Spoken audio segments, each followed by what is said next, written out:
Hey guys, welcome to this session on DevOps. So let us start from the root here. So what caused the DevOps movement? A conversation between two men, Patrick DeBoy and Alan Clay Schaefer, started it off in the year 2008. And when they conducted their first DevOps Days event in Belgium in the year 2009, it spreaded like wildfire.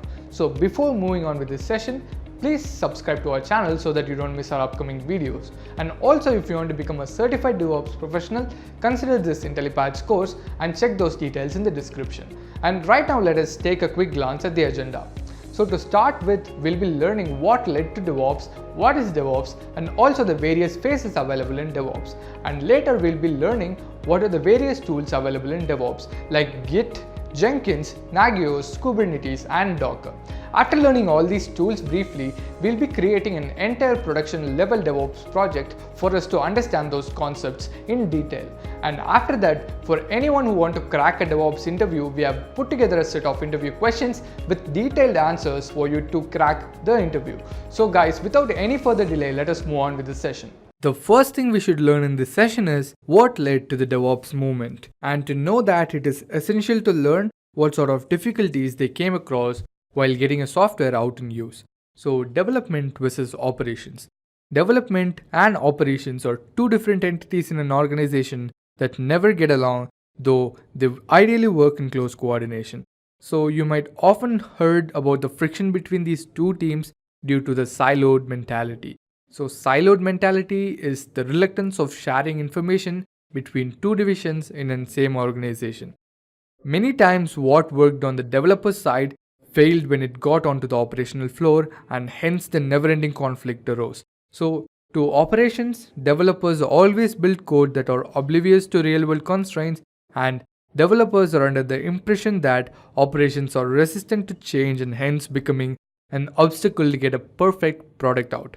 So they tend to lack a synchronization that affects and definitely delays the process of development and ultimately deployment.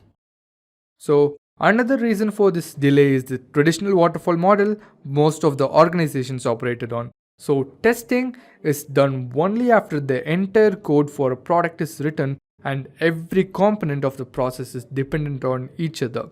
So how does it hamper the overall performance? Let's understand it in a way with an example. Let's say there are 4 phases in developing a product. So phase 1 has been built, then phase 2, then phase 3, and then phase 4. So when phase 4 has been completely built, that means we have a complete product in our hand. So each phase contributes to the next phase. The output of phase 1 contributes to the input of phase 2. So obviously each phase has the dependency on the other phases. So right now, after the complete product has been built, it has been sent to the testing team for testing purposes. So while testing, what if there is a bug in phase 2 itself? So if phase 2 itself is faulty and incorrect, obviously phase 3 and phase 4 will be incorrect. So if phase 3 and phase 4 are incorrect, the time put into coding and the time put into contributing for phase 3 and phase 4, taking outputs from phase 2 and implementing them in phase 3 and phase 4 has gone in vain. And you obviously have to rework from phase 2 again. So while you rework from phase 2, so you have to rework on phase 2, phase 3 and phase 4, which will obviously increase the time which you need for developing a product and also deploying it.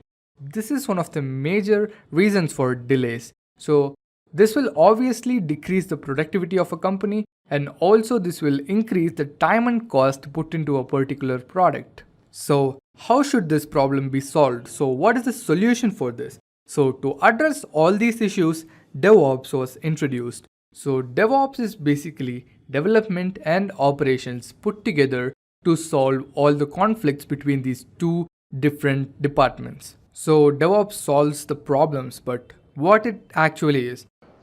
Okay guys, a quick info. If you want to become a certified DevOps professional, Intellipaat offers a complete course on DevOps which covers all the major concepts and also all the tools which a professional should know. So for further details, you can check the link in the description. So now let us continue with this session. Okay, so now let us first start with when DevOps was introduced. DevOps was introduced in the year 2009. And now what is DevOps? DevOps is not a tool or a software or a programming language. DevOps is basically a culture, a philosophy or a change in mindset that encourages everything which is required to improve the way you do your business. So the way you do your business is you need to increase the productivity, lower the costs, and also smoothen the process of product development. And also DevOps requires a change in the mindset of how people work. So in a DevOps environment, the development team and the operations team work together, not against each other. So what does DevOps principles believe in? So basically they want to eliminate all manual intervention. So basically they believe in automation and also continuously integrating them.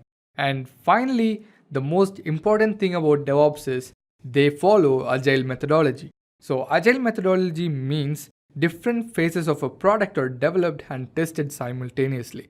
So as I told you, consider there are 4 phases in developing a product. So when phase 1 is developed and then it is simultaneously given to the testing team for testing for bugs. So if there are any bugs, it is repaired or debugged at the same time, and after that they move on to phase 2. This obviously improves the productivity and also reduces the chances of delaying the production. Since you now have the knowledge of what is DevOps and which methodology it operates on, let us talk about the various phases DevOps incorporates. So DevOps has 4 phases.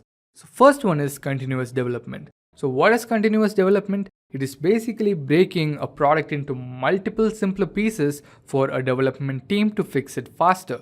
So they develop it continuously phase by phase, or they split the same phase into multiple tasks and develop it simultaneously.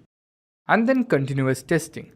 Testing means testing the generated code. So whenever a code is generated, it is tested simultaneously. It is not kept until the final product has been released. So whenever you test it simultaneously, the results take just minutes or hours instead of taking days and weeks. So if it is immediately the bug is reported to the development team, they'll correct the bug and then the development will be still continuing. And then the third phase is continuous integration. So continuous integration means the code which is being generated or different versions of the product is constantly saved in a local repository or a Git repository as you may wish for future footprint. So if you want to get hold of your product in later times, so it'll be obviously integrated into a repository. So whenever a change has been made in the project, it will be updated in the local repository or the Git repository. And finally, the deployment phase, that is continuous deployment. So what now happens is, so the code has been developed, the testing has been done. So right now it is sent to the operational floor, and now they check the efficiency of the product in real time because it is up, and the information they get back, feedback they get back is from the clients. So as I said, that DevOps is not a technology or a tool or a language, but a culture which emphasizes on various tools, automation, close collaboration, and synchronization to help the organization which uses DevOps and benefit the complete software lifecycle. So now let us discuss some of the tools which incorporate DevOps principles. So let us start off with Jenkins. So Jenkins is an important tool in the DevOps culture, and it is a tool which supports continuous testing, integration, and deployment of the code. So basically it automates all the processes. So as I told that DevOps firmly encourages automation, Jenkins is a very important tool. So the next tool is Ansible. Another tool used for application deployment. So this is also used for application deployment and also software provisioning. So using this tool, you can deploy your applications in n number of systems at one go. So you don't have to do it again and again. So basically what happens here is you can deploy your application in multiple systems or any number of systems at the same time instead of doing it again and again by provisioning different servers and uploading it again and again. So instead you can at one go on hundreds of servers, you can upload your application. Okay, so next, then we have got Docker. So Docker, I think it's really a fascinating tool. As you can see the picture itself, so the logo itself is fascinating, and what it does is it creates the perfect environment for your applications to run. So for example, let's say one application runs on Windows and the other one requires Mac OS X. So instead of having two different code which will support both the operating systems, you can simply have Docker and it would take care of all the requirements of your application. So you just upload it on Docker and it'll obviously take care of running it on both Windows and also Mac OS X. And then Puppet. So this is a configuration management tool which obviously enables the system administrators to work faster. So also it is used for server provisioning, that is, it allocates the works to servers and hence taking care of entire server management. So Puppet basically manages all the servers, it provisions servers, also it takes care of all the servers, it also allocates works to those servers. The next tool is Chef. So Chef is used for automation of infrastructure. So with Chef, your infrastructure is defined as a code and ensuring that the configuration policy will be flexible, versionable, testable, and also human readable. So Chef is basically like CloudFormation. So in CloudFormation, you write an infrastructure as a code. So using a JSON file or a YML file, you just upload it to CloudFormation and it automatically takes care of provisioning servers and also provisioning whatever you have mentioned, and same does Chef. Okay, so the next tool we are going to see is Nagios. So Nagios, it is a computer application that monitors systems, networks, and infrastructure. So what it exactly does is it alerts the users if anything goes wrong in the infrastructure, and also it rectifies the problem and then again it informs the user. So basically what it does is you don't need any human intervention here. So it checks whether there is a problem in your infrastructure. If there is any, it rectifies it. And after rectifying, it will also alert you. So when there is a problem arising, it will alert you once. And after correcting the problem, it will alert you again. So this is what it does. Okay guys, a quick info. If you want to become a certified DevOps professional, Intellipaat offers a complete course on DevOps which covers all the major concepts and also all the tools which a professional should know. So for further details, you can check the link in the description. So now let us continue with this session. And the next tool is Git. I think Git is one of the most popular tools in all of these tools which I explained, and Git is basically a distributed version control system. And what does that mean? So it basically means there is you don't need to be dependent on the server. So even if the server fails, you'll be able to code. So all the versions of your particular software will be stored. So consider your software has 4 versions, 1.1, 1.2 and up till 1.4. So 1.1, 1.2, 1.3 and 1.4. So right now you want to work on the version 1.1 and also get some fixes for your 1.4 version. So you will be able to work simultaneously on all the versions of your software and you will be able to get outputs of all the versions of your software. So basically the idea of Git is to work on different versions of your software simultaneously. Okay, so the next tool is Maven, and Maven is used for compilation of source code and also it runs tests. Until now in this session, we have discussed about the concept, the phases and different tools that DevOps uses. So now you must have gotten an idea what is DevOps and what it incorporates and the various tools. So right now let us discuss the advantages DevOps provides so that the organizations are opting for it. So let us discuss the 3 most major advantages of DevOps. So the first advantage is improved collaboration. So it improves the collaboration between these 2 teams. So obviously that was the basic need of DevOps, and it encourages a change in the mindset to get maximum profit out of your business. So as a result, when people work with each other in collaboration, obviously the productivity will increase and eventually it will decrease the cost. So when both teams are working together, obviously it will take less time for a product to be built, which obviously reduces the costs. And finally, you will maintain a good position in the market since you are able to fix your bugs faster, develop your products faster, and you are obviously deploying your products online faster than anybody else. So because of this, you will obviously have happy and satisfied customers and you will be all sorted. Okay guys, now we have seen the advantages that DevOps gives us. So now let us see how cloud computing complements DevOps. Okay, so we know DevOps is a way to improve your way of doing your business, and cloud computing it provides you facilities and it provides services which you can use while creating an application, and it takes care of provisioning and also managing your entire application's infrastructure. So cloud computing allows the developers more control over their own components, resulting in smaller wait times. So DevOps and cloud goes together. So this application specific infrastructure makes it quite easy for developers to own more components. So by saying cloud tools and services or using them, so you can automate the process of building, managing and provisioning through a sample piece of code. Actually, you can just create a piece of code which you can upload it over to the cloud service, which will convert them into provisioning servers or provisioning whatever services you need from that particular cloud provider. So this will obviously eliminate the human error. So the cloud services are automated, and those services obviously do everything for you. They provision servers, they will monitor it, and they will manage it. So there is no space for human errors. And hence cloud give everything that is required for the DevOps to flourish. So DevOps and cloud go hand to hand, and if you learn both of them, you have a good scope in the future. Okay, now we've seen how cloud is going with DevOps, so they go hand to hand. So now let us see some companies which are using DevOps, and let us see whether they also use cloud or not.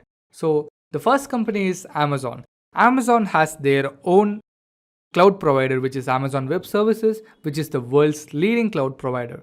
So Amazon itself uses DevOps. That means you can see the world's leading cloud provider is itself using DevOps, which basically says any other organization should use it. So if using DevOps makes them so successful, or any other company should use them. So let us see other companies. So Walmart uses it, Visa, Sony Pictures, Adobe, Facebook, and also Netflix. So Netflix, a fun fact about Netflix is completely hosted on Amazon Web Services of now.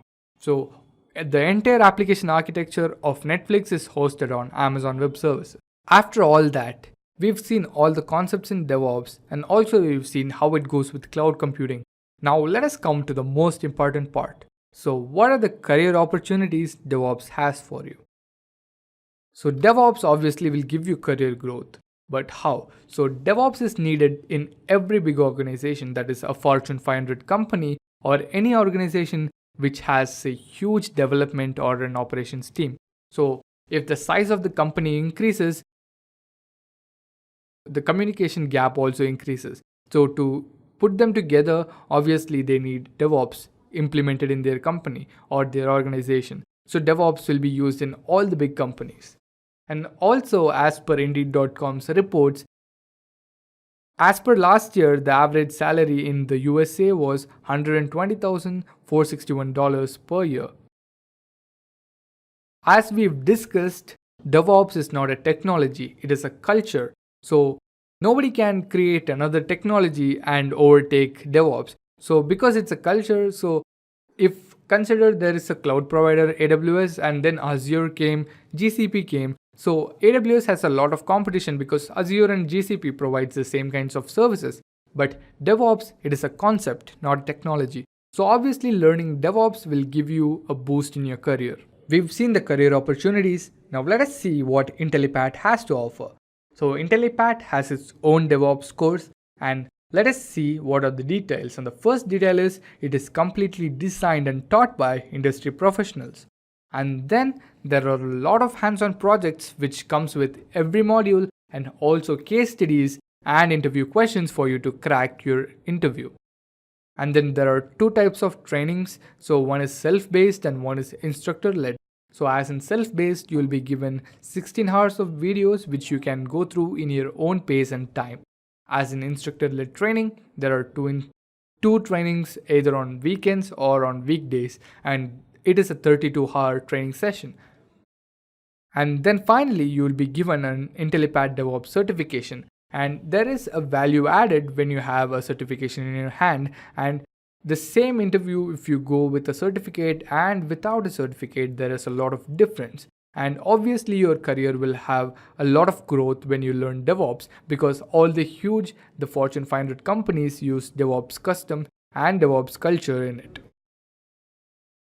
So you will have a problem statement that you have hired as a senior DevOps engineer in Adopt software. They want to implement DevOps lifecycle in their company. So you have asked to implement this lifecycle as fast as possible. Adopt software is a product-based company, and their product is available on this GitHub. So what exactly the specifications are there? You need to set up the Git workflow. That means you as a developer, your code is going to be developed on the development branch, and then you have to take a pull request. That request is going to be merged to the master, and then whatever the master code has, it is going to be built, and that is going to be pushed to the production environment.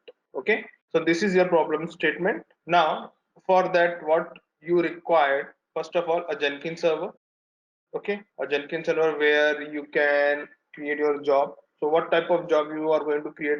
Can anybody tell me for this problem statement what type of job we require? Freestyle job, Maven job, or what? Maven project. Maven project, sure. Okay, if you go with the Maven project, so how many jobs you need to create?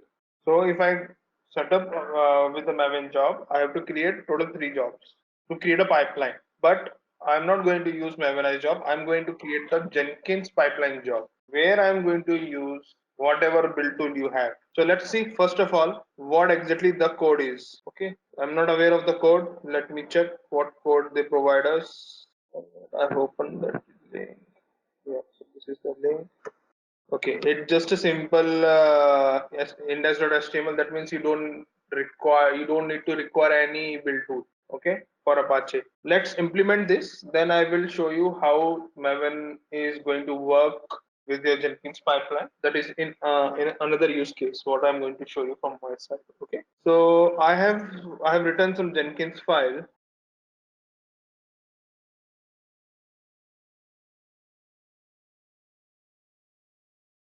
Okay, so this is one Jenkins file. I'm just copying this Jenkins file for our work, and we will modify it according to our requirement.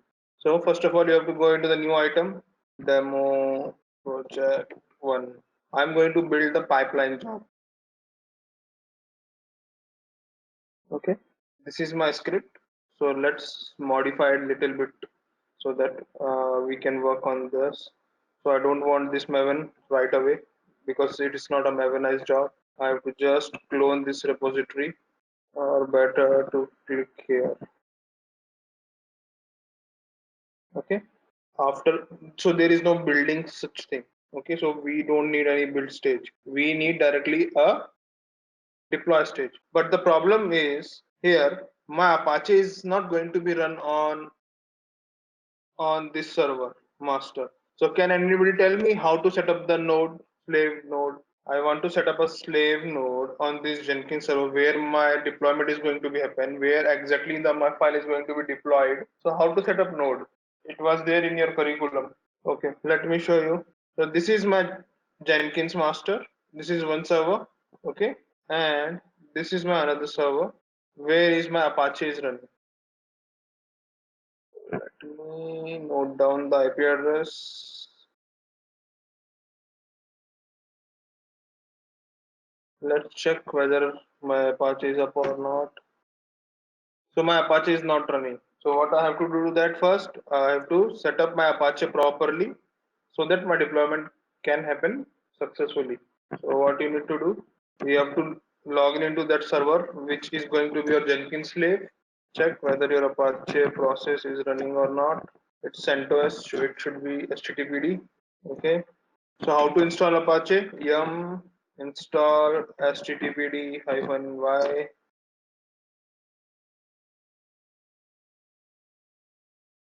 Okay, so my Apache installed. Now I have to start the service. Okay, so my Apache is installed. Let's see. Yeah, so I'm able to get the HTML content whatever I have put over there. So it's confirmed my Apache is running. Now guys, you tell me, do I need to install Git on this server or not? Okay, so nothing is there right now in my Apache server. Just a testing page by default. This is a default page Apache provides you. Okay, so right now I'm not installing anything. Let's see what will happen. Before that, what you need to do that we have to set up the SSH keys so that you can make this server, Apache server, as a Jenkins slave. So how to do that? You have to see what are your keys available here. First of all, you need to create one user called Jenkins. Provide a password to that user. Sorry.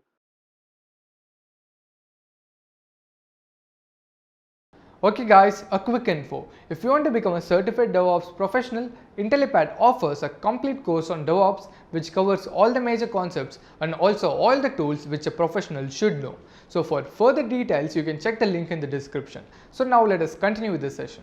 But this Jenkins user is a normal user. It doesn't have any admin rights. But you need to provide the admin rights to this user so that it can do the admin work. Otherwise, your job will get failed. So how to do that? You have to go into the sudo file, and you have to make an entry that you are giving admin rights. That means whatever the command your Jenkins user is going to run, it will run with the root privilege. No password subroutine means it won't ask for any password. So this is my user has been created. Now you have to add public key of Jenkins master in the home directory of Jenkins user.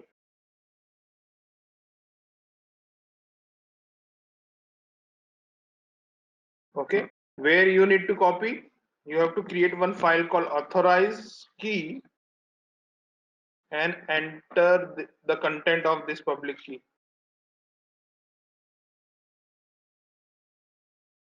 Okay, let's see whether I'm able to do the passwordless SSH to the Apache server or not. Yes. Oh, sorry. It gives you permission denied. Why? I will tell you.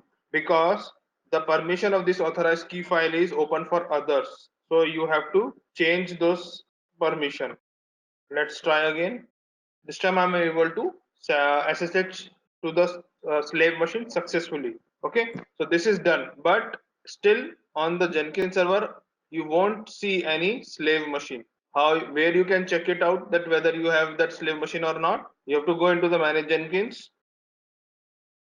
Under manage node, right now you can see there is no slave available. For that means Apache slave is available.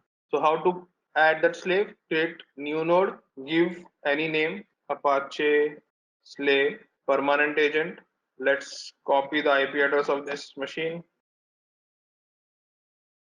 Okay, root directory will be home Jenkins. You can give a label Apache slave host. You have to provide IP address. Credential, right now nothing is there. I'm going to put this credential because I have already configured. The known host verification, no, I don't want.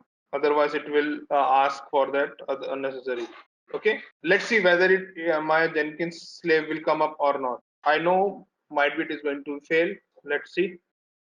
Launch agent. Now it fails. Can anybody tell me why it is fail? See the log and tell me. What is the prerequisite to run the Jenkins? Basil, can you tell me what is the prerequisite to run the Jenkins process successfully? Is Guys, I am not. Java? Yes, Java is not there. That's why my client, my process, slave process is failed. Let's see Java is there or not.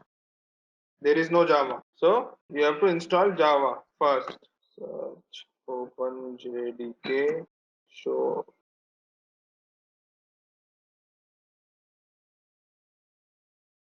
and we have to install Java 1.8 because we are using Jenkins 2. So this is the prerequisite. Just you have to remember it always requires Java 1.8. So don't install Java 1.6 or Java 1.7.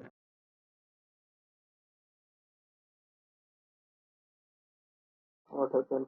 Oh, sorry, I'm not root.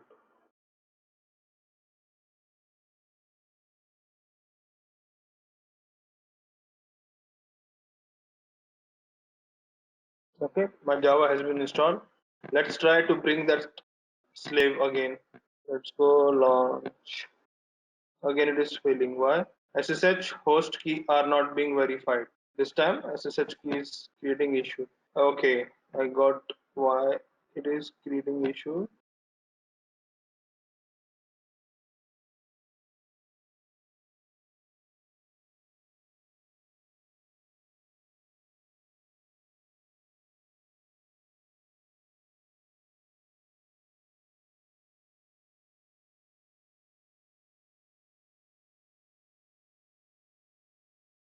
Key exchange was not finished. Okay, let's try from here. But it was running successfully here. Okay, got it. I will tell you what was the issue. The problem is we are using here username and password, and we have to configure keys and what we did wrong. So let's configure keys first. SSH username with private key, Jenkins SSH keys. Username is Jenkins. Okay, enter directly what is my private key. We have to put the content of this file. Okay, and add. Let's try with this. I don't want any verification. Launch agent. Public key authentication failed. SSH Jenkins at the rate Apache 1. Here it is working. Okay, got it. ADC SSH. So some restrictions are there. Let's see whether those restrictions are up or not. 422 should listen from everywhere. Should be open. Public key authentication. Password authentication is also, it should work, but it was not working because all these options was disabled. And you will face these issues because these are the cloud machines, and every cloud machines will come up with these restrictions. So you have to remember all these settings, guys. Okay, still I am facing this issue. Fine. What we will do this time, I will go with this launch. Yeah, okay. So it is taking my username and password properly. So you can see what it is trying to do. It is trying to download or simply run this remoting.jar under this directory. So if you go here under Jenkins home directory, you will see that jar was there and it is executed. Now my slave is up and running successfully. You can see here. Now what we need to do? We have to tell the job that bro you have to run on this machine. So how you can tell that job? You have to configure it your Jenkins file or Jenkins script. So this is the node parameter and you have to provide that slave name. So it is going to run on that machine. It will download this website.get, okay, with this content. Okay, what we next we have to do? Let's see how it looks like. It's throwing error. Let's first check what error it is. So it is closing here, it is closing here, extra spaces. Okay.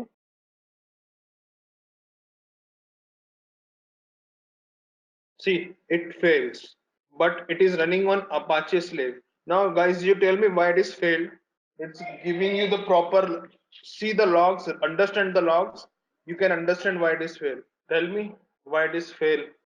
It's showing like cloning error, something error So, cloning remote repo. okay, that's fine. It is failing due to cloning. So, who is responsible to clone the repository? Which tool will do the cloning? Git. Git. That's why I asked you that at that time, do we require Git on this machine or not? So you have to make sure whatever the things you are writing in your Jenkins file, the prerequisites for those things should be.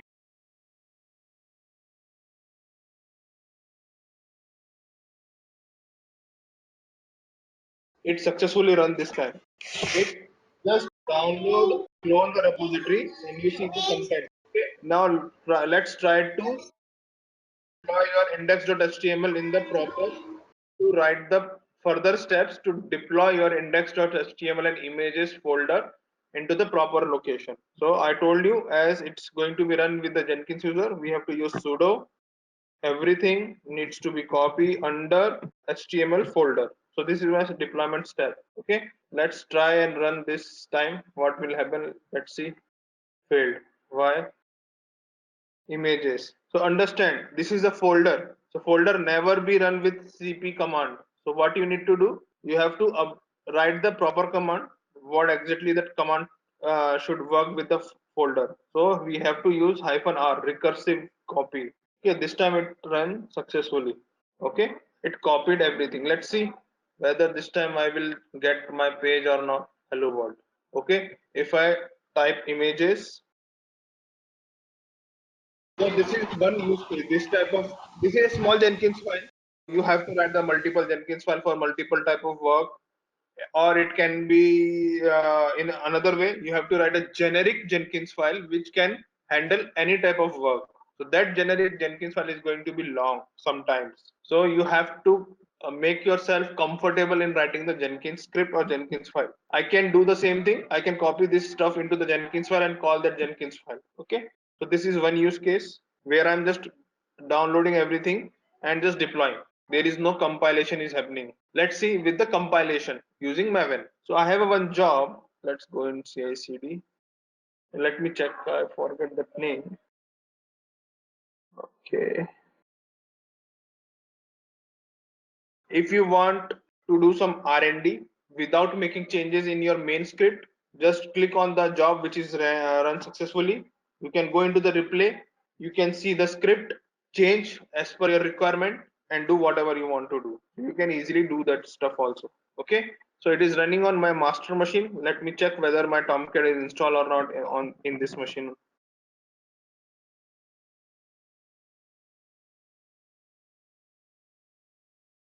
Okay, so my Tomcat is up and running on this machine. So I am going to run everything on master only. So this master job is what it is trying to do. It is fetching some code. Okay, using maven, I am building the package and I am deploying that package to this Tomcat server. Okay, let's see. Build now. So you can see maven, it using maven to compile my code, and it is deployed successfully in my destination folder. So if I go and run, oh shit, 1 minute. Let me check on which port my Tomcat is running. Okay, it's running on port 8081. So if I copy this same,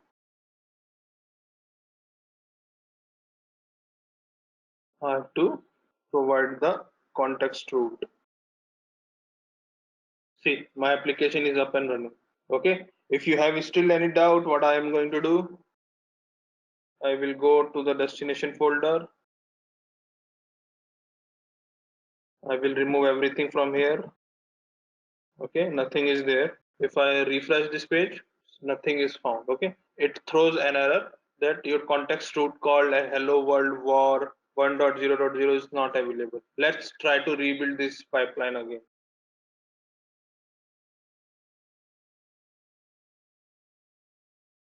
Okay, let's refresh this page. See, if I show you the contents, now it is getting copied right away. Who is doing this, all this thing? My pipeline. My pipeline will compile the code, clone the code, build the code, and deploy the code. So this is the way your work is going to be happen in any of the organization. You have to write this type of Jenkins file. So there are two type of Jenkins file are present in the market. One is declarative and another is scriptive. I hope guys you are aware of this type of Jenkins file. Okay, so this is the way you can write your own pipelines. Let me check if I have any example of big pipelines so that I can show you something. So you can see this is little bit big pipeline. So this is scriptive. Okay, so I will show you that if you see, to understand whether it is a scriptive or declarative, if you try to use the if command on top of stage, then that is a scriptive. Just for understanding purpose.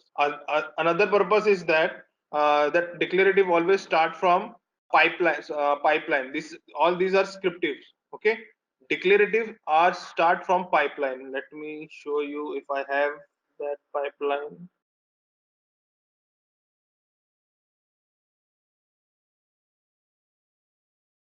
No, all are scriptive. Okay, I can show you from here.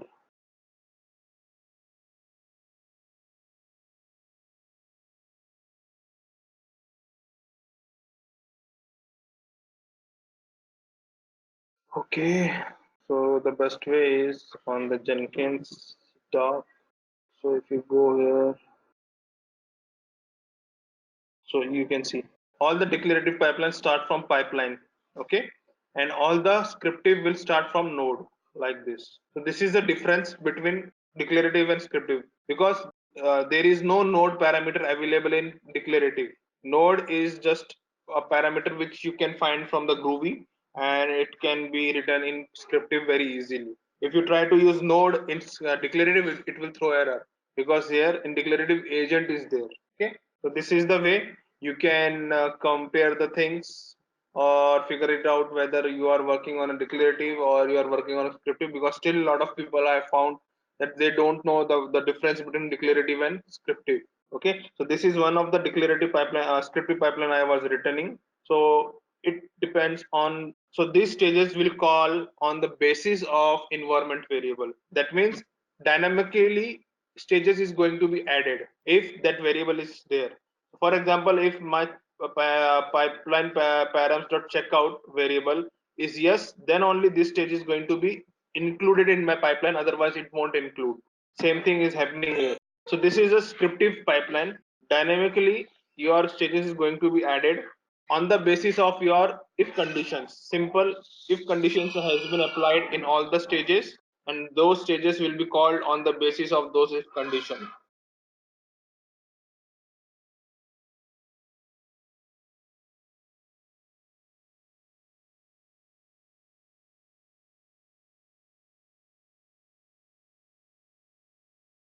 Okay, so this pipeline is totally tested and it is running in production environment. Okay, so try to understand this pipeline.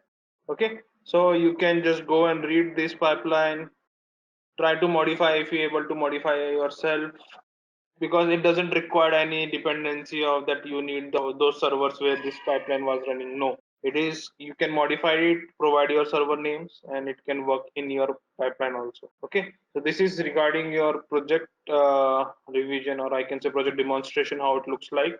Definitely you are not going to write us this type of small jenkins file. You have to work on the big jenkins file, because people wants that whatever things you are writing, it should be repeatable with any kind of requirement. That's why this pipeline has lot of tendency to handle any kind of requirement. That's why I told you it will pass using condition. It is a conditional based pipeline. I have to just pass the environment variables and it will do according to the requirement. So it will just run only for the building purpose. It will also run till from the end to end. That means it will build the code and deploy the code to the production also. So everything is going to be maintained from here. If it fails, it will send the email notification to the required team in each stage. And if it is passed, successfully run, then it will send the required email to the required team. So this is the way this pipeline works. Okay, so this is about your project. Today in this session, we are going to discuss the top DevOps interview questions that can be asked to you in your next DevOps interview. All right, so let's go ahead and get started with this session with the first slide, which talks about. So basically, we have divided all our interview questions under these domains. So those domains are continuous development, then we have virtualization and containerization, continuous integration, configuration management and continuous monitoring, and then in the end we have continuous testing. So we're going to follow this sequence while we are discussing the questions, right? So let's go ahead and start with the first domain, which is continuous development, and let's see what our first question is. So our first question asks us, can we explain the Git architecture? Now this is fairly an important question, reason being, only if you understand the underlying basics of how Git works, will you be able to troubleshoot a problem when you face it and when you are working in a company as a DevOps engineer. All right, so let us try to explain what Git basically is and how its architecture is. Now, most of you might know that Git is a distributed version control system. Now, what is a distributed version control system? Let us explain it using a diagram. In a distributed version control system, basically your repository is distributed among the people who are contributing to that repository, and that is why it is called distributed. So that means that anyone who wants to make a change in the code that is present in this repository has to first copy this repository on his local system, commit the changes to the local file system of this repository, and only then he can push this repository onto push the code changes or the feature additions and everything to the remote repository, right? Nobody can work directly on the remote repository, and that is the main principle of how Git works, and that is the reason it is called a distributed version control system, right? If you were to talk about the life cycle as to what are the steps to implement if somebody wants to say upload or change some code present in our remote repository. So the first thing that I have to do is pull the repository from the remote system. Once they have pulled the repository, it becomes their local repository. Change whatever files they want to change, and then once they have done with the changes, they will have to do a git commit, or they'll have to commit the files to the local repository. Once the files have been committed, they will have to be pushed to the remote repository so that it becomes visible to anyone and everyone who will pull this project the next time. All right. And this is how the whole Git architecture works. Now, I hope you guys understand what is the working of Git and what exactly is the architecture of Git. Moving forward, now let's talk about the next question, which says in Git, how can you revert a commit that has already been pushed and made public? Right? So basically you have done some changes in the code, you committed those changes to your local repository, and now you have also pushed the changes to the GitHub repository. Now, if you have a CI/CD pipeline in place, which basically means that the moment you commit to Git, it automatically takes the code and deploys it on a server. If that is the kind of configuration that you have done, then probably the code that you have pushed has also been deployed on a server. And that is when you come to sense that the code is wrong, and you quickly have to change the code so that everything becomes working again. Right now, this is a very hot fix, or this is a very quick fix that probably every DevOps engineer employs whenever there is a problem in the production server, right? So what is that quick fix? The quick fix basically says that whatever last commit was working perfectly, just roll back to that so that everything becomes normal until and unless you have fixed the new commit. That is basically the intention behind the revert procedure. Now, how can you implement the revert procedure? It can be implemented using the git revert command, and let me show you a quick demo of the git revert command so you know how you can implement it in a computer. All right. So this is my terminal, guys. Basically, I will SSH into an AWS server, and I'm in. So I have a GitHub repository that I have created for demo purposes. So like we discussed, the first stage in the lifecycle of Git is to clone the repository. So we'll just copy this address. So we'll just copy this address. 1 second. Yes. So we'll just copy this address, and then we'll come here and we'll type git clone and then the address. Okay. Now this project is basically a website that I created. It's a small website that I created. Now, in order to see that website, we will have to paste this code inside our Apache folder. So let us go inside our Apache folder, which is present in this directory. All right. Now I'll do a quick git clone along with the repository address, hit enter. And now if I do an ls, you can see that there is a folder called Devops IQ, which has been created inside this folder. I will go inside Devops IQ and do an ls. And you can see there's one more folder called Devops IQ. All right, so let's go inside that. And now if I do an ls, these are the two files which are present inside my code base. Okay. Now, if you were to see what this website actually looks like right now, I can just go here and I can type in the IP address. So it's 18.222.58/DevOps IQ and /DevOps IQ. All right. This is how the website looks like for now. Now I have to make some changes so that the background becomes a little more better. So what I can do, I'll just go back here. I'll go do a nano and change the code of the website and say I'll change it to, I have an image in the images folder. Let me change it to 1.jpg. All right, let us save it. Okay guys, a quick info. If you want to become a certified DevOps professional, Intellipaat offers a complete course on DevOps which covers all the major concepts and also all the tools which a professional should know. So for further details, you can check the link in the description. So now let us continue with the session. And once you've saved it, the next thing that you have to do is commit the changes to your local repository. And let us do that. So first I'll have to add the files to the repository. Now I'll have to commit the changes, and the message should say changed background. All right, so the changes have been committed, and now I'll push these changes to the remote repository. So it's HSHAR and the password is this. Now before making these changes, let me quickly show you the code that you are currently going to see before I push anything on this repository. So can you see the code is images/2.jpeg.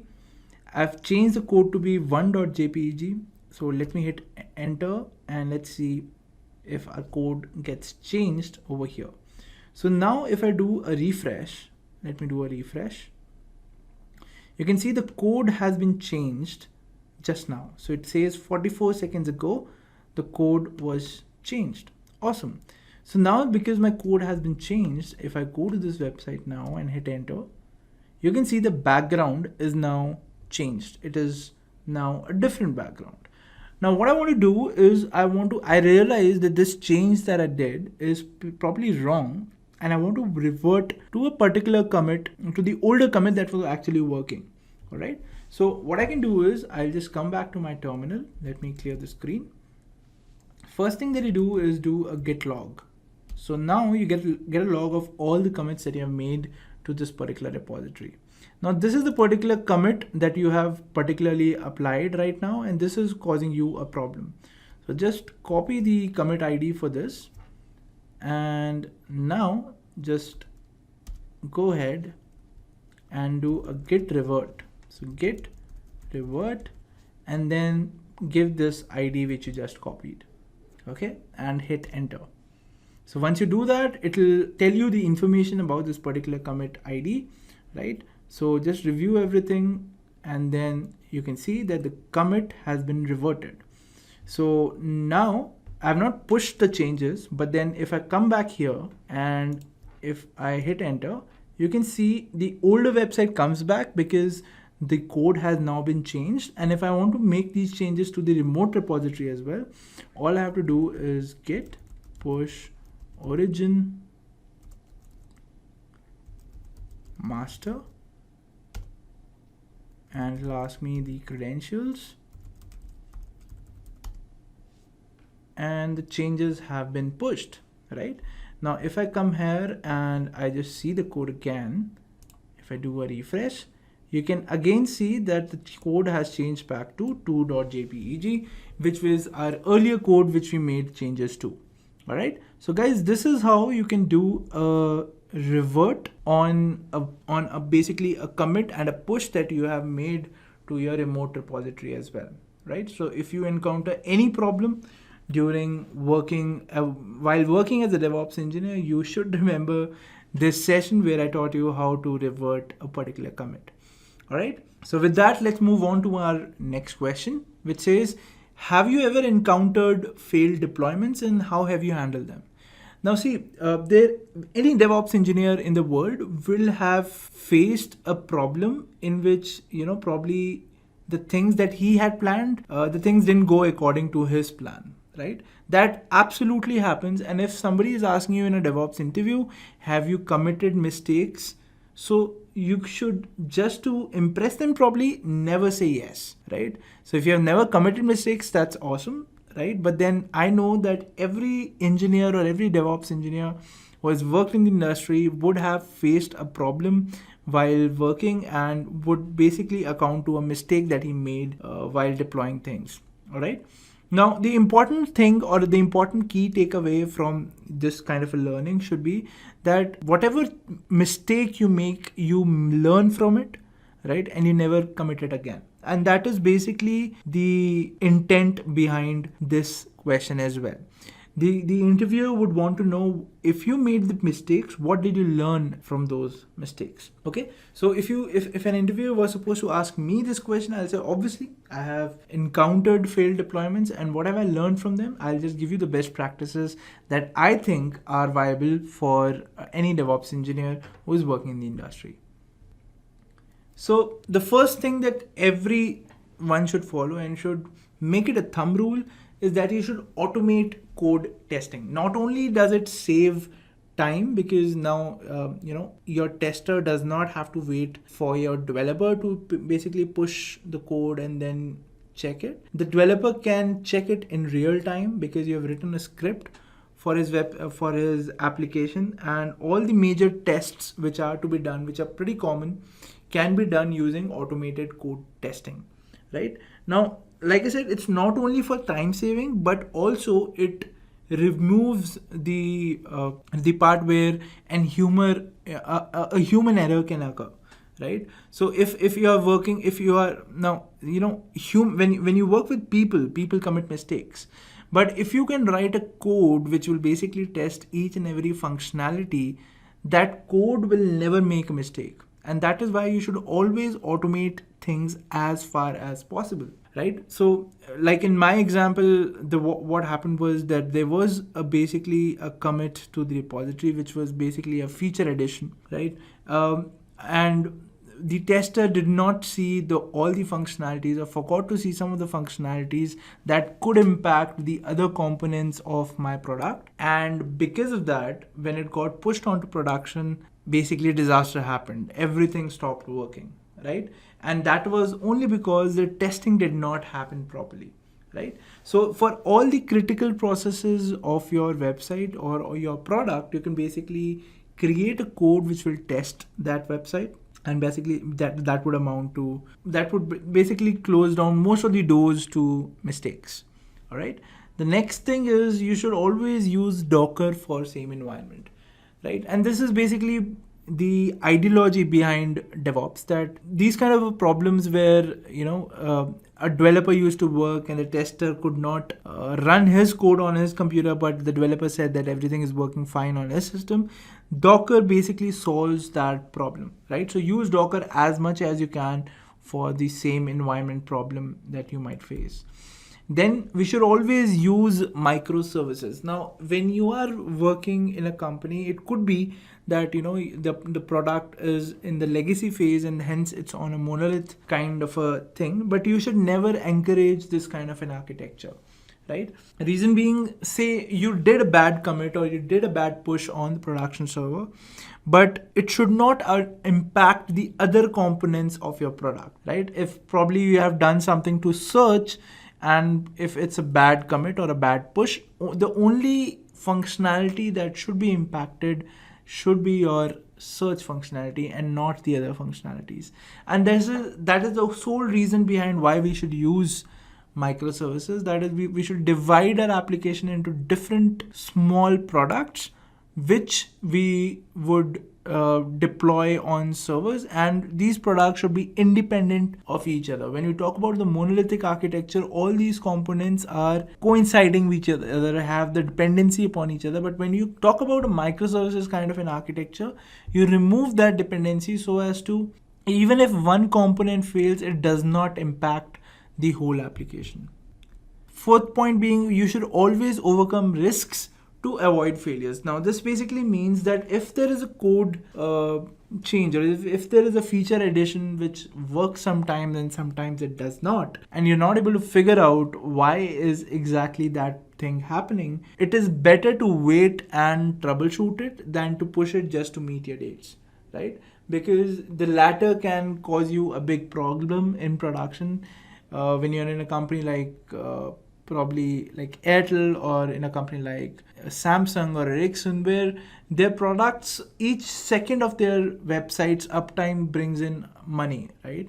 So if your website is down for 30 seconds, that could amount to a huge loss, and that would be on you, right? So for you to not face that kind of a situation, always be 100% sure before you make a change or a release onto the production server.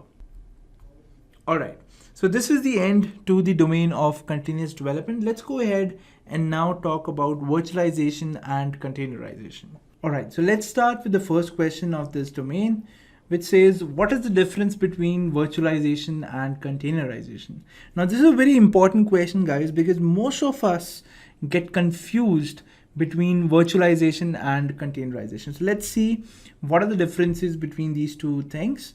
So virtualization is nothing but installing a new piece of operating system on top of a virtualized hardware. What does that mean? So basically there are softwares like hypervisor or any other software which specializes in virtualizing hardware. So if you have a server which has around 64 gigs of RAM and 1000 TB of hard disk space, with a software like hypervisor, what you can do is you can take that space and divide it among multiple operating systems, right? You can deploy multiple operating systems on this same hardware by virtualizing the hardware so as to the operating system will feel that, say, if you virtualize 1 GB of RAM from this whole system and say around 100 GB of storage, the operating system will think that, it only has 1 GB and 1 GB of RAM and 100 GB of storage space available to it. It cannot go beyond that. Reason being, it does not know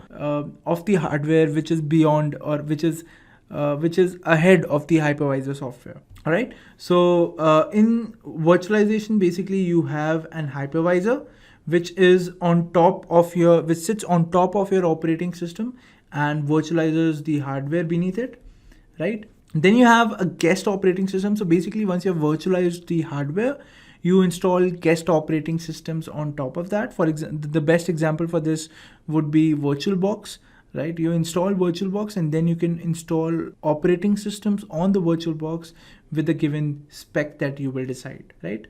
And once you've installed the guest operating systems, on top of that, there would be the binaries or the libraries that you probably would be downloading or that came with the operating system. And on top of that, you have the applications which would be running, right? So the key takeaway from virtualization should be that it's the whole operating system is installed from the kernel level to the application level. Everything is fresh, everything is new. Now let's talk about containerization. So the thing in containerization is that the host, on top of host operating system, you install a software called the container engine. Now the container engine is just like any other software, like you have an hypervisor, you have a container engine. Now the container engine does not encourage installing a whole operating system. For example, if you want to run a container for Ubuntu on, say, a Mac machine, you can do that, right? It will basically, in that container, you will have basically the bare minimum libraries that amount to become the Ubuntu operating system minus the kernel, right? So in a container, you do not have a kernel. The kernel is always used of the host operating system. And this is the main difference between virtualization and containerization, that in virtualization, you have a separate kernel present of the virtual operating system. But in containerization, you do not have that. And that is the reason the containers are very small. They have the bare minimum libraries required for that container to behave as a particular operating system, but the container itself does not contain any operating system. It basically is based on the same kernel on which the host operating system resides. All right, and this is basically the main difference between virtualization and containerization. Moving forward, now the next question says, without using Docker, that is without using Docker to get into a container, can we see the processes that are running inside the container of the Docker container engine? All right. So this basically is relating to the same fact that if you want to see the processes of a container which are running inside the Docker container engine, if you can see them from the outside, basically that means that the processes are running in the same kernel of the host operating system, right? The processes that are running in the Docker container engine would be basically as an addition to whatever is running on the host operating system as well. And you can see that using the ps-aux command, right? So for the host operating system, it's just like any other software or any other process that it has to run. But for the container, it basically thinks that it is running inside an operating system, which it actually is not.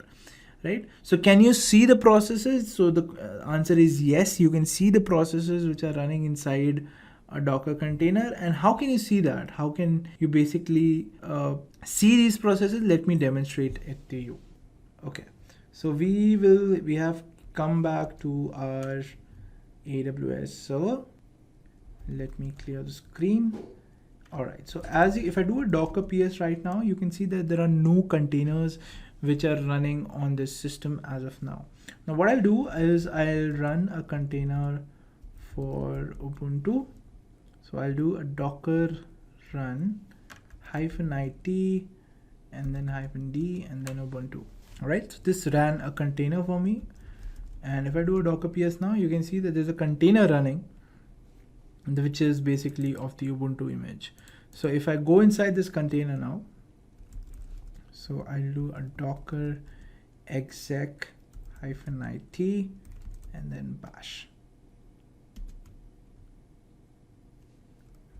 Docker exec -it and then I forgot the container ID. So the container ID and then bash. So if I do that, I'm inside the container, right? And there's no process running inside this container as of now. Now, if I were to duplicate this, let me quickly again do an SSH. So I'll do an SSH into the same server again so that I'm on $. Okay, great. So if I do a ps-aux, these are all the processes which are running inside the operating system right now, right? But let us make it a little simpler. What we can do is, let me see all the processes which has the word watch in them, right? So let me make it more clear for you. So these are the processes which have the watch keyword inside of them. Okay, so there are basically 4 processes which are running and which have the keyword watch inside of them. Now what I'm gonna do is, inside this container, I'm gonna launch a watch process. So what is that watch process? That watch process is basically going to watch a particular command in a set interval of time. And what is that command? I basically want to say, let's see the ls-l command. Okay, so what is it doing? It is keeping a watch on the command ls-l in every 1 second, right? You can see the time over here. It is incrementing every second, and basically it's keeping a watch on all these files which are there inside the container continuously. Okay, now again, so this is the $ prompt. That we are outside the container right now. Now if I again do the same command, that is again I search for processes which have the word watch in it, I can actually see that there is a new process which is running over here, and this process is running inside the container, which I'm able to see from the host operating system level, right? So the host operating system is basically treating this particular process as if it was running on its own system. That is, the container and the host operating system, because they are sharing the same kernel, the host operating system is taking this process as if it was running inside of it, right? But if we look closely, this watch command is running inside the container, right? Let me just quickly stop it. You can see we are still inside the container and we have stopped the watch command. And if I go here and if I refresh, you can see that this watch command is again gone, which was being mentioned over here before. And this is exactly what we wanted. We basically wanted to see a process which was running inside a container from outside the container, that is from the host operating system, and that is exactly what we just did. All right.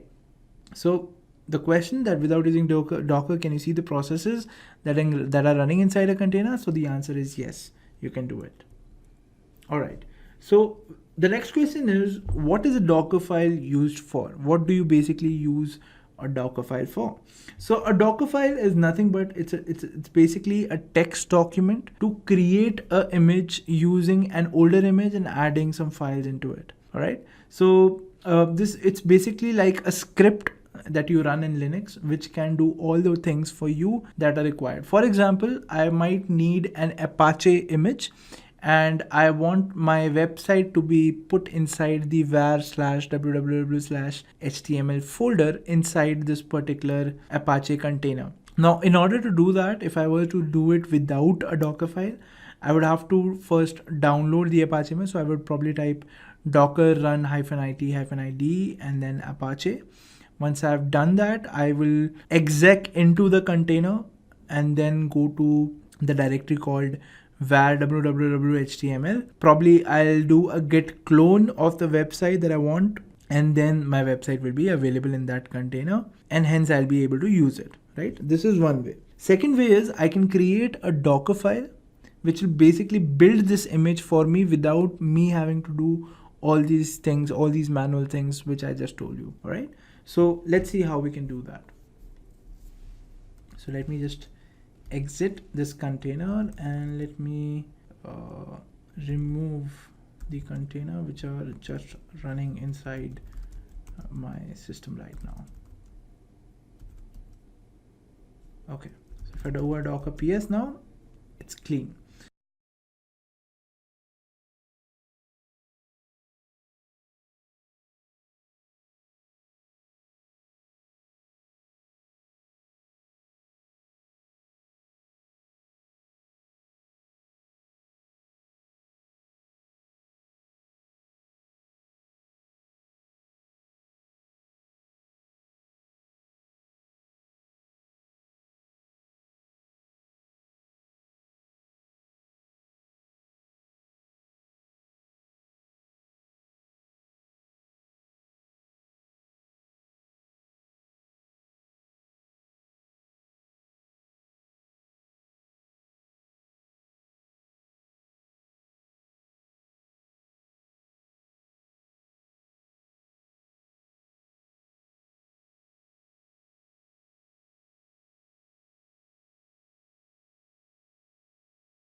Now what I want to do is I want to run this particular container, docker run -it-p. I want to basically expose the port 83 to this container's port 80, and I want to run it as a daemon so that it runs in the background, and that is it. Okay, so I have the container running, which is this, and what I want to do is I want to basically copy the website into this container. So let me do a docker exec into this container -it. This is the container ID, and then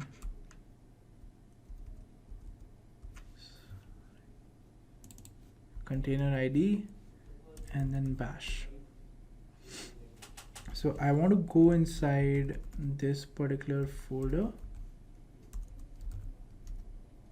So if I do an ls over here, you can see that there is an index.html and an index.php which are running, right? So it's on exposed on port 83, which basically means if I go to a browser and if I go to the server's IP address on port 83, I should be able to see this Apache page, and this is basically the container which I just ran over here. Okay, what I want to do is inside this particular directory, I would be basically copying the code of my website. Now let's see how we can do that. So let me just exit this container. Let me do a docker ps, let me do a docker stop to this particular container. So what would this do? So basically, if my Apache was running over here, it should stop once I have stopped this container. Okay, so it is stopped. So if I do a refresh over here, you can see the site can't be reached. This is exactly what we want. Okay, now let me do a git clone of my GitHub.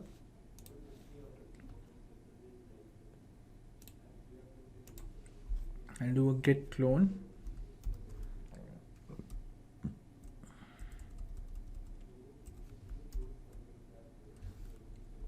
All right.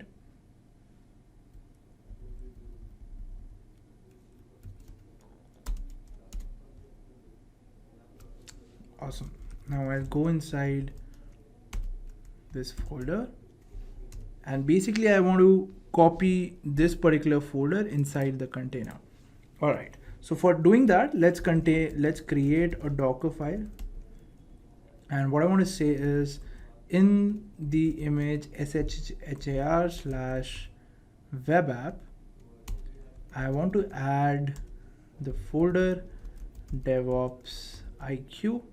And where do I want to add it? Inside the container, I want to add it in this particular directory.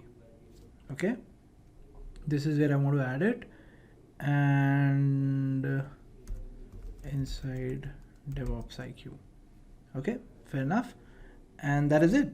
That is all you have to do. I'll just come out of this editor, and I'll now do a Docker build of this Docker file with the name test. So it says successfully built an image and it has been tagged as test. Great. Now if I run this image now, docker run -it -p, say I run it on port 84, run it as a daemon, and run the image. Okay, great. So if I go to port 84 now, let's see if the container is working first. So yes, the container is working. Now if I go inside Devops IQ, what do I see? Great. So I can see the web. So basically my website is now available inside the container by simply writing a Docker file to do that. And this is exactly what we wanted. Awesome, guys. So what is the Docker file used for? It is basically used for creating an image without having to do all the manual stuff of adding your files and everything. All right. Now, once this image of yours is ready, you can push it to Docker Hub, and anybody in the world can download it and can basically use your website on their local system. Great. Now, the next question is explain container orchestration. Okay, so till now we have seen that, we can deploy a container, we can use it, we can probably deploy an application on it, and we can use it on the web browser, right? But it is not that simple. When we talk about a website like Amazon or a website like Google, right? It has a lot of components with it. For example, on Amazon, you would see that you have a comment section. Then on the home page, you see that there are a lot of products which have the prices, the ratings. Now, each and every component, the prices, the ratings, the name of the product, the image of the product, the comment section, each and everything is basically a microservice. It is a small part of an application which is running independently of all the other parts of the website, right? And all of this is possible using containers. So basically what they would have done is they would have ran each and every component inside a container. Now, the problem over here is, now when you have a website like Amazon, you would be dealing you would be dealing with minimum like 10 or 11 containers for one particular copy of that website or one particular instance of that website, right? Now, when you're dealing with 10, 11 containers, these containers have to be working in conjunction to each other. They should be in sync with each other. They should be able to communicate with each other, right? And they should also be able, we should also be able to scale a particular container in case it goes down. For example, the comment section container, it goes down for some reason. Now, if it goes down, we have to keep a watch on it and we have to redeploy it if it goes down. And all of these activities, which I just told you, comes under container orchestration, right? If you were to manually deploy these containers on Docker, you will have to keep a manual check on all these containers. But imagine when you have thousands or 10,000s of containers that you're dealing with. In those kind of scenarios, you need container orchestration. Now, container orchestration can be done using various softwares. So you have a software called Kubernetes, and before that there was a software called Docker Swarm, which basically made our life easier by doing all the manual work for us. That is, it will check the container's health. It could scale them in case they become unhealthy. They could always also notify the administrators by an email in case something happens, right? They can also run a monitoring software for you, which basically gives you a report or the health status of all the containers which are running inside that software. So this is a very small part of what a container orchestration tool can do, right? And basically, if you were to understand what container orchestration is like I said, when you work with multiple containers, you have to take in note a lot of things, and that is possible using the container orchestration tools like Kubernetes and Docker Swarm. Okay, so the next question is, what is the difference between Docker Swarm and Kubernetes? Now, they're both container orchestration tools. We just saw that. But why do we have two? Or if I were to choose between Kubernetes and Docker Swarm, which should I choose? All right, so let's look at the differences between each one of them. So the first difference, which is probably the most important difference, or probably I'll say is the deciding factor whether you should go ahead with this tool given that you have a short deadline and you have to deploy a project. So installing Docker Swarm is very easy. It comes pre-packaged with the Docker software. So if you have installed Docker Swarm is already installed on your system. You don't have to worry about anything. On the other hand, installing Kubernetes is a very tough job, right? There are a lot of dependencies for Kubernetes. You'll have to see the system. You'll have to see the operating system on which it is running and a host of other things, right? It has a lot of dependencies and hence it is very tough to install. But the moment you install it, it becomes very helpful. That is, Kubernetes becomes very helpful because of the features that it offers, which brings us to our second point. Docker Swarm is faster than Kubernetes, reason being that it has less features than Kubernetes and therefore making it a very light software and hence faster than Kubernetes. So if you want to use Docker Swarm, you should be reading about what Docker Swarm does not offer and what Kubernetes offers. And if you feel you do not need all the features that Kubernetes is offering, you can go ahead with Docker Swarm and deploy your application in a faster manner. But like I said, Kubernetes is complex and it has a lot of services and features, because of which its deployments are a little slower when we compare it to Docker Swarm. The third point, which is the most important point, is Docker Swarm does not give you the functionality of autoscaling. Meaning if your containers go down or if your containers are basically performing at their peak capacity, there is no option in Docker Swarm to scale those containers. On the other hand, because of Kubernetes monitoring services and the host of other features, you have that option of providing auto scaling to your containers, which basically means you can automatically scale your containers up and down as and when they are required. And this is an amazing thing that Kubernetes handles for us. Alright guys, so these were the questions around the domain virtualization and containerization. So moving ahead, now our next domain is continuous integration. So let's shed a light on what continuous integration is. So our first question itself is, what is continuous integration? So continuous integration is basically a development practice or I'll say it's a stage which basically connects all the other stages of the DevOps lifecycle. For example, you push your code to Git. Like we took that example, when you push the code to Git, you might have provisions which might allow you that the moment the code is pushed onto the remote repository, it automatically gets deployed on the servers as well. Well, if that is the case, basically that would be possible using integration tools that would integrate your Git repository with your remote server. And that is exactly what Jenkins runs. It's a continuous integration tool which helps us integrate different DevOps lifecycle stages together so that they work like an organism, right? This is what continuous integration means. So, because we discussed about what continuous integration is, our next question says create a CI/CD pipeline using Git and Jenkins to deploy a website on every commit on the main branch. So on every push that you make to the remote repository, the code should automatically get deployed on a remote server.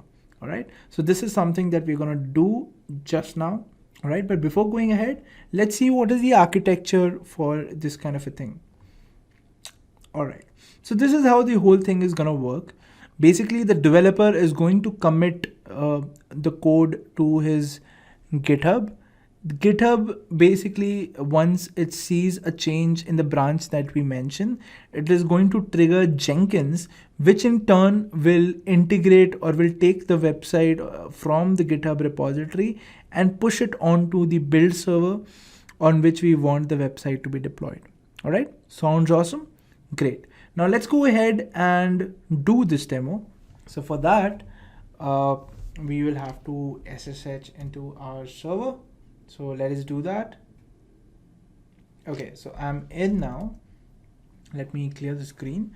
So first let's check if our Jenkins is running on this server. So let me check the status for Jenkins. So if I do a service Jenkins status, I can see that the Jenkins service is active. Awesome. So I'll just go here and I'll go to the Jenkins website, which is basically available on 8080. All right. So I'll enter my credentials. And this is how the dashboard for Jenkins looks like. Now our question is, or our aim is to create a job which basically will push a website that we are uploading to GitHub on a particular server. All right, so let's create a new job first. So let's call our job as a demo job. Okay, and let's name it as a freestyle project and click OK. So this will create a job in Jenkins for us. All right, so our job has now been created. So what we want to do is I want to take code from my GitHub. So I'll have to specify the GitHub repository over here. Okay. And similarly, I'll have to say that I want to trigger the build the moment anything is pushed on my remote repository. All right, and this should be it.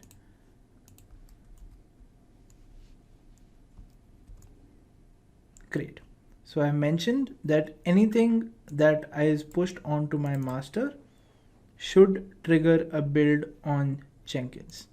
Okay, and what should this build, or what set of commands do I want to run once build is triggered? So first I want to remove all the containers which are running inside my system. So I want to clean up, right? So for that I'll say sudo docker rm-f, then a $. This basically is going to clean all the containers which are running currently in the system. Once this is done, I want to build my website, which is going, or build my container, which is going to have my website. All right, now how can we do that? for that, I'll have to push the code to my GitHub, which will have the Docker file as well. Okay, so we created a Docker file inside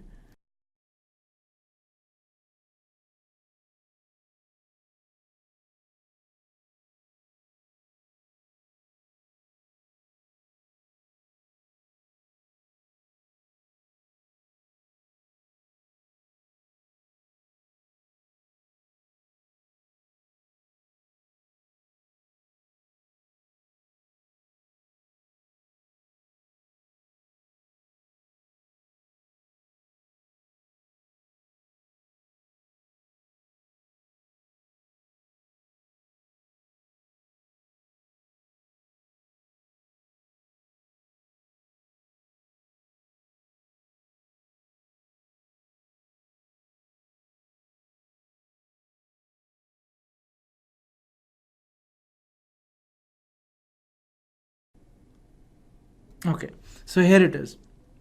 So we have our Docker file created in the Devops IQ folder, which was there in my home directory. Now what I want to do is I want to push. So what is there inside this Docker file? We saw that we could create a Docker file using, if we write something like this in our Docker file, and this would basically create an image with our code which is there on GitHub. All right. So what we'll do, we'll just push this code to our remote repository.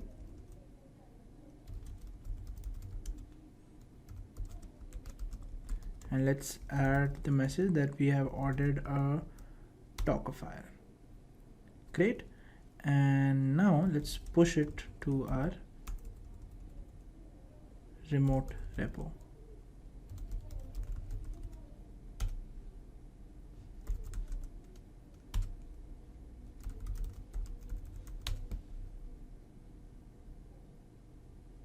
Great. So it has been pushed to my remote repo. And now if I just go here and check if my changes have been done or not, let me just quickly refresh it. So yes, I have a Docker file in my Git repository right now, which was committed 42 seconds ago. Awesome. Great. So now what I'll do is I'll come to my Jenkins and I will say that build sudo docker build the Docker file. Now where is that Docker file? The Docker file will basically be downloaded in the Jenkins workspace. So that is in var lib Jenkins workspace, and then the name of the job, which is demo job, and that is it. So inside this I will have my Docker file, and it will basically build it and name it as, say, Jenkins. It'll name it as Jenkins. In the next step, what I'll do a sudo docker run -it and then -p and say I want to deploy it on 84 or say 87 port.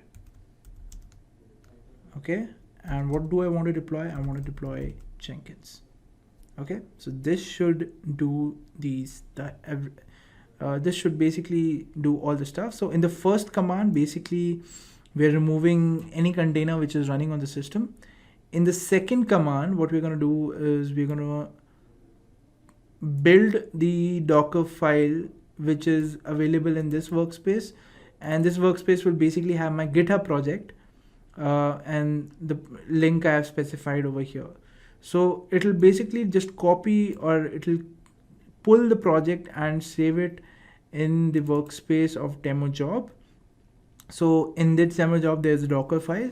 So we are building this Docker file and we're naming this created image as Jenkins. And then we are running this image and exposing it to port 87.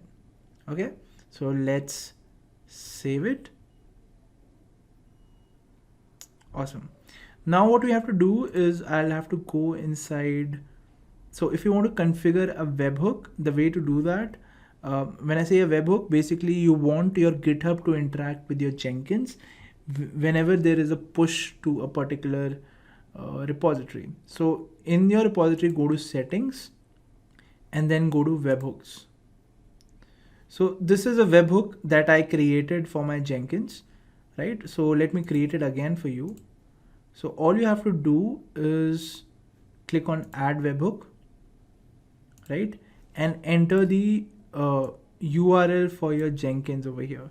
So in my case, it is this. I'll just enter it over here, followed by this keyword, which is GitHub hyphen webhook. And that is it. Once you specify that, just go down, click on add webhook. And this should basically send a request to Jenkins, and if everything goes well, it will say last delivery was successful. Okay. So any changes that I make to my GitHub now should trigger a change over here. Now let me delete this job, because I think even this job gets triggered when my GitHub, any changes made to my GitHub, right? So let me delete this project. Okay, great. So I just have this job now. Awesome. Now let us see how it actually works. So what I want to do is I'll come back to my terminal, do an ls, and let me go inside Devops IQ, and let me do some changes in the code. So let's say I go into nanoindex.html. So the first thing that I do is I change the title of the website. So I call it as Jenkins test website. Okay. And I change the image from 2 to 1.jpg, and that is it. Let us see if I just push, or if I just push this website onto my server, what will happen. So I'll do a git push. Sorry, first I'll have to add these changed files into my repository. Git push origin master, sorry, git commit, and let me label this commit as test push. Okay, done. Now let's push this to a remote repository. Git push origin master, and let's give the credentials. Awesome. Now if you wait here, it should basically start a job. So as you can see, there is a job queued, which is for demo job, and this got automatically triggered by my GitHub. Okay, so let me refresh this. Okay, so the moment it gives you a red, that basically means that your job has been failed. So let's see what had just happened, why our job got failed. So if you go here, you can see the console output just like this. Okay, so basically we forgot to add a sudo here, and that is causing us a problem. Okay, so we can fix this by just going down and adding a sudo here. Save it, and again we'll have to change the code. Let's call it as Jenkins test 2 website. We'll do a control X, Y, and now let's add our files to our local repository. Git add. Now let's commit it. Test push 2, and now let's push this to our master. I'll enter the credentials, and this should be it. Okay, so let's see. So our second job got triggered automatically, and it gives us a blue. Now blue means that your job was executed successfully. So let's check what happened. So we were deploying it on port 85. So let's check if it has been indeed deployed. So it was on port 85 and the folder was DevOps IQ. Okay, so let's check. I'm not sure if it was port 85. Let's check. What are the port that we have specified? So the port is 87. Okay, so let's go to port 87. Okay, so it's giving an error saying unsafe port. So for our troubleshooting, let's check if the container is running. So yes, the container is running on port 87, but it says an unsafe port. So what we can do is let us change it to say 82. And now let's just try to build the job from here. We'll just click on build now. Job has been completed and the port was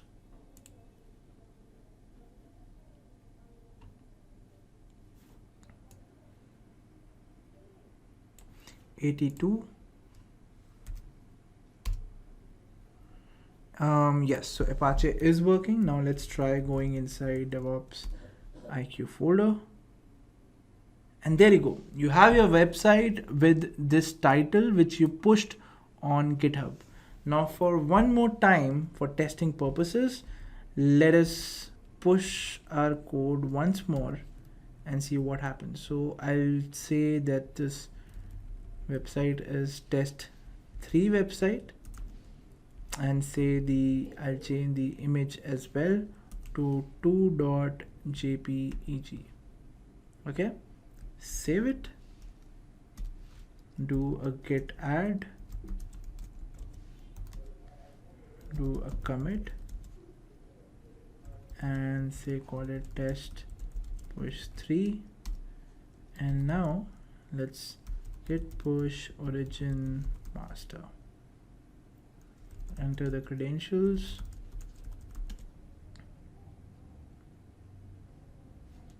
great. Now let's check what will happen. Okay, so our build has been started and it has been completed. Great. So if I refresh this now, it says Jenkins test 3 website and the background also has been changed. So congratulations guys, we have successfully completed the demo. So basically if you change anything in your GitHub, the website is automatically getting deployed on your build server, right? And on top of this, just for making it more interesting, what we can do is we can do a git log and we can revert on this commit that we saw earlier. Okay, so let's do a git revert and then paste it, agree to everything,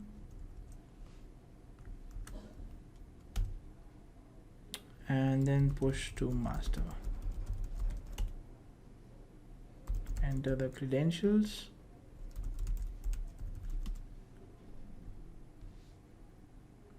everything has been pushed, job is getting triggered,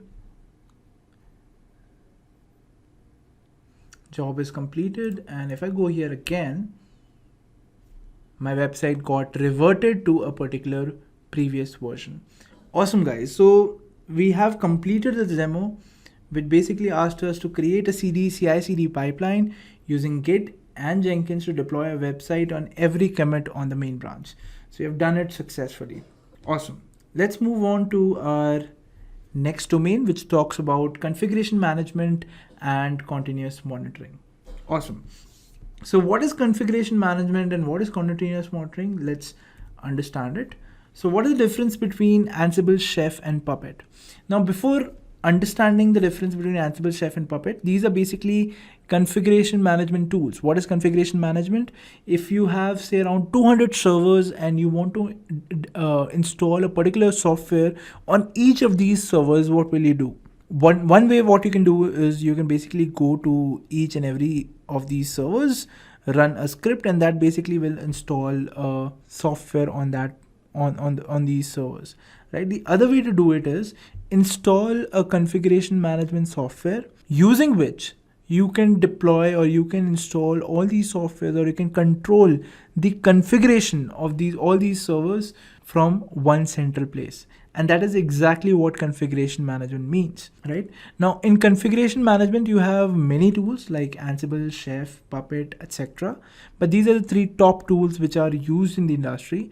Now, the question is, what is the difference between Ansible, Chef, and Puppet? All right, so let's go ahead and see the differences. All right, so let's first talk about Ansible. So Ansible is very easy to learn because it is based on Python. So you don't have to sweat a lot, or you don't have to sweat much on learning the commands for Ansible because it is based on Python. So if you know Python, Ansible is going to be a cakewalk for you. It is preferred for environments which are designed to scale rapidly. Basically, with Ansible, the thing is that you don't have to install the Ansible client software on the systems on which you want to basically deploy the configuration. Ansible just has to be installed on the master, and that is it. No other configuration required. You can directly control the configuration of the client server given you have the access to it. So it offers simplified orchestration, reason being, like I just told you, that you don't have to worry about installing softwares on the client machines. Ansible can standalone take care of all the complications that come forward when you are dealing with deploying configurations without installing a particular software on the client machines. But this is basically a disadvantage of Ansible, that it has a very underdeveloped GUI. That is, you only get the CLI to work with, right? And it has very limited features when we compare it with Puppet and Chef. Now let's talk about Chef. How is Chef different from Ansible? So it is Ruby based and hence it's difficult to learn. Now Ruby is a language that not many people are acquainted with, and hence people might find it difficult to get versed with the commands of Chef. The initial setup is complicated. When I compare it with Ansible, the setup was very easy because I just had to install Ansible on the host machine, and on the client machine I didn't have to install any software. So, but with Chef you have to do that, and hence it becomes a little complicated. But once all the setup and everything is done, Chef is very stable, right? It has been, since it's a community product and it has been well contributed to, it's a very stable product and it offers you resiliency. So of course, when you're working on production servers, probably working on Chef would be a better idea than Ansible, because Ansible does not has that great community when you compare it with Chef. And of course, Chef is the most flexible solutions for OS and middleware management. Now, middleware basically means the software management part. Chef offers to be a great choice for configuration management, reason being it is very reliable and is very mature, because it was probably among the first configuration management tools to come out, and because community has contributed a lot to this project, it is very mature in its development stages as well. Now let's talk about Puppet. So Puppet can be tough for people who are beginners in the DevOps world, right? Because it uses its own language called Puppet DSL, right? The setup part is smooth when you compare it with Chef, but it's a little harder than Ansible, because when you're using Puppet, we use a master and an agent as well. So you will have to install Puppet agent on the client machine, and only then Puppet will be able to interact with the client software, right? Now it has a strong support for automation. So if you're planning to do some configuration management that you want to automate, Puppet is very compliant in that part. You can easily do the automation part using Puppet, and it is not suitable for scaling any deployment. So if you have say around 50 or 60 servers and you plan to add more in the future, probably Puppet would not be the right choice for that kind of an architecture. It is good to have when you have a stable infrastructure where you're probably not adding servers now and then. But if you are working on cloud and you do not know the capacity that you would be running, probably Puppet would not be a good idea to manage your configuration on your clients. Okay. Our next question is, what is the difference between asset management and configuration management? So asset management basically deals with resources. It deals with hardware, which we'll have to plan so that our IT workforce can work with maximum efficiency, right? So we'll have to plan the planning of your hardware, of how many resources a particular team might need. Giving the right resources to the right people is what asset management counts in. When we talk about configuration management, it basically employs not the hardware but the software component of what all softwares are required by a particular employee of a team or a particular person in the team, what softwares are required by that person, and for other person what software is required. I mean, rather than taking the radical approach of installing every software in every machine, which should not be done because some softwares are licensed. So configuration management basically means installing the right software on the right system on which a particular person or on which a particular workload is going to run. So our next question is, what are NRPE plugins in Nagios? Okay, so NRPE plugins are basically extensions to Nagios, which help you monitor the local resources of the client machines, right? So you don't have to SSH into the client machines to see how much of memory or how much of CPU is being used. Nagios being a monitoring tool, you just have to install the NRPE extension on the client machine, and it will give you a real-time data of the resources that are being consumed on that particular client machine. And obviously, when you're working in production environment, you will be monitoring multiple machines, and with NRPE plugins installed on each of those machines, you can easily monitor the resources of them at one central place. And that is exactly what NRPE plugin is. Our next question is, what is the difference between an active check and a passive check in Nagios? Okay, so in Nagios, if the data, the monitoring log that you're getting from your clients, if it's being delivered by a Nagios agent, in that case, it is called an active check. Reason being, Nagios is actively involved in taking all the data or in collecting all the data from your clients. But in case when you're dealing with systems wherein it does not allow you to install any other software, or probably the software itself can generate monitoring logs, in those cases what happens is rather than Nagios, the software component pushes the logs to the Nagios master, where it can take the logs and probably create a graph or create the metric for you in the dashboard. So basically, using those logs which are being published by some other software, Nagios will create a report of the health monitoring part of your client systems, right? And that is why it is called a passive check. Reason being, Nagios is not involved on the client side at all. It is basically the software's own services which are basically pushing the log to Nagios master, and hence it's called a passive check. All right, but if you talk about the architecture or the working or the life cycle of how this actually works, between on the master itself, the logs which are published are actually published to a queue, right? And whether it's an active check or a passive check, the logs have to be published to that queue so that the Nagios master can pick them up and create the monitoring metric which is required. All right, so in a passive check and in an active check, the queue is going to be there, but it's only difference between the agents. That is, in an active check, the Nagios agents are involved, But in Apache check, third-party software tools are involved which publish the log to the Nagios master. All right.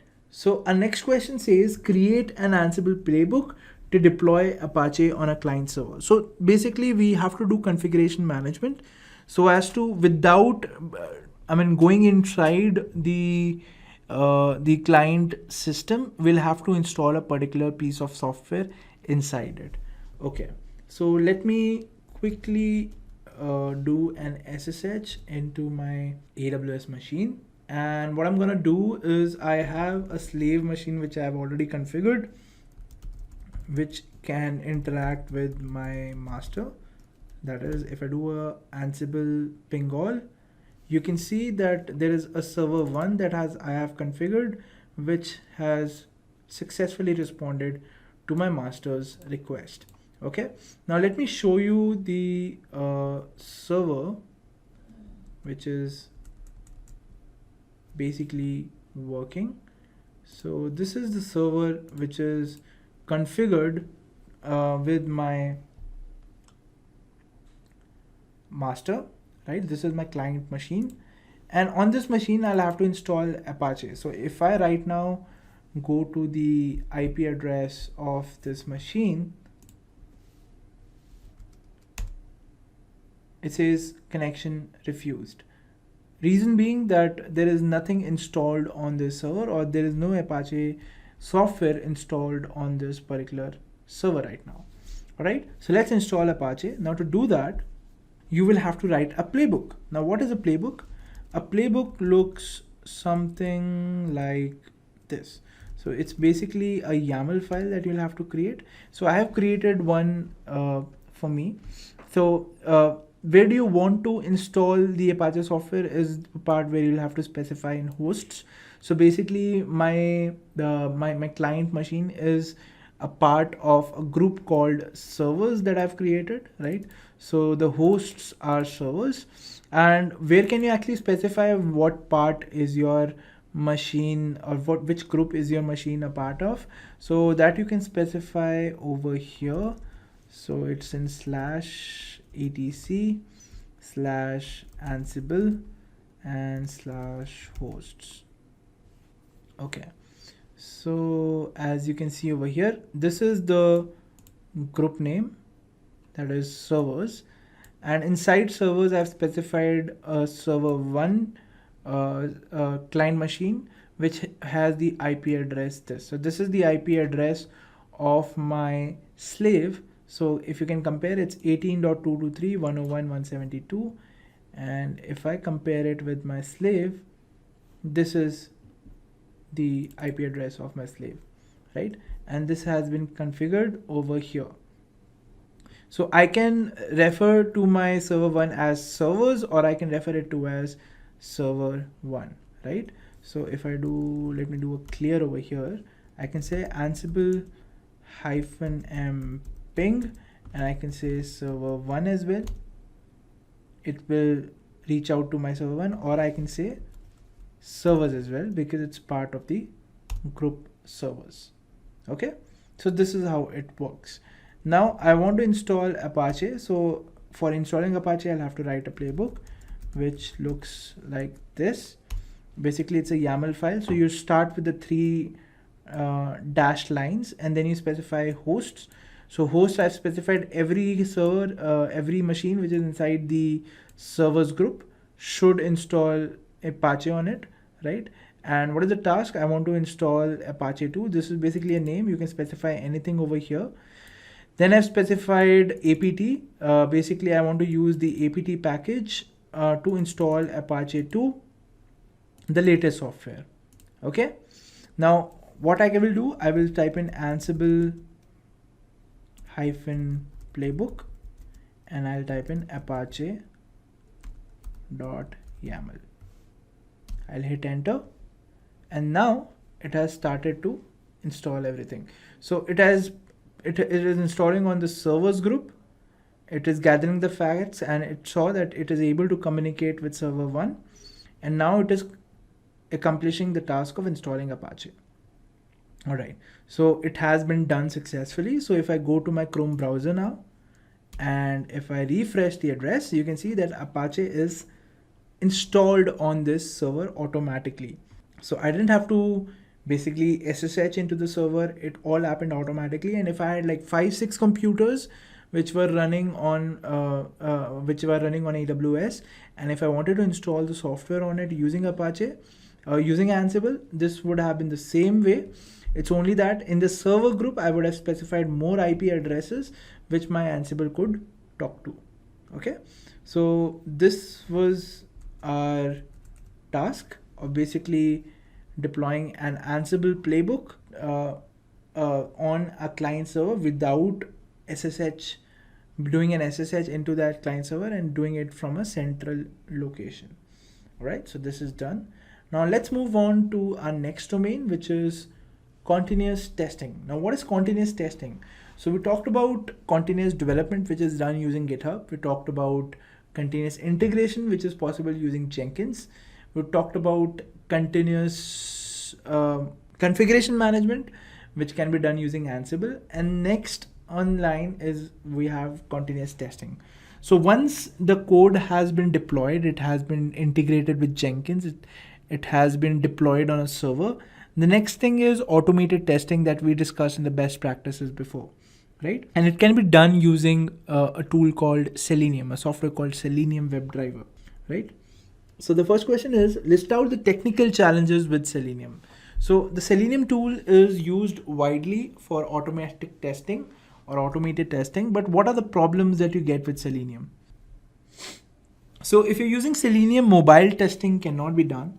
So if you have developed an application for your mobile, you cannot test it using Selenium. The reporting capabilities of Selenium are very limited. If your application or your web application deals with pop-up windows or it gives pop-up windows, Selenium would not be able to recognize those pop-up windows and work on them. And again, Selenium is only limited to web applications. So if you have an application that probably runs on desktop, probably it's a software that you have designed, you cannot test that software using Selenium. Selenium is only for those applications which can run inside a browser. And if you want to check whether there is some image in your web page and that image should have some particular content, it is a little difficult to implement it in Selenium. Although it is not impossible, it is possible. You'll have to import some libraries and other things like that. But natively, Selenium does not support image testing. You'll have to work around. You'll have to work around with Selenium to import some libraries which could do it for you. But like I said, natively Selenium does not support image testing. So our next question is, what is the difference between verify and assert commands? So let us see the differences. So if you're using assert in Selenium, if the command fails, the whole execution comes to a halt. Whereas in verify, it does not come to a halt. It keeps on continuing the rest of the lines which are written in the code. Now, how can it be helpful? How is it helpful to basically put execution at halt whenever there is an error which occurs for a particular line? It is helpful when you're dealing with critical cases. Like for example, if there are 5 cases and say if case 3 fails, case 4 and 5 cannot execute because they have a dependency on case 3. In those cases, I would say that you would have to use assert with the case 3. But in the same example, if you talk about case 1 and case 2, they do not have a dependency or they do not create a dependency for any other test cases that have to run, right? For example, case 3, case 4, case 5 are not dependent on case 1 and case 2. In those cases, we can run the verify command, which will not stop even if the test case fails, right? And this basically is done to basically see what all is working and what all is not in one shot in a testing program. And for those cases, you would use verify. But in the cases where you are testing critical cases and you do not want to waste your time testing other things, if one of your case fails, in those cases, you will use the assert test. So like I said, it is used to validate critical functionality, assert command, and verify is used to validate functionality which is of the normal behavior kind of scenario, which comes into the normal behavior. That is, it does not create a dependency for other things to not work because it stopped working. All right. So our next question is, what is the difference between set speed and sleep methods?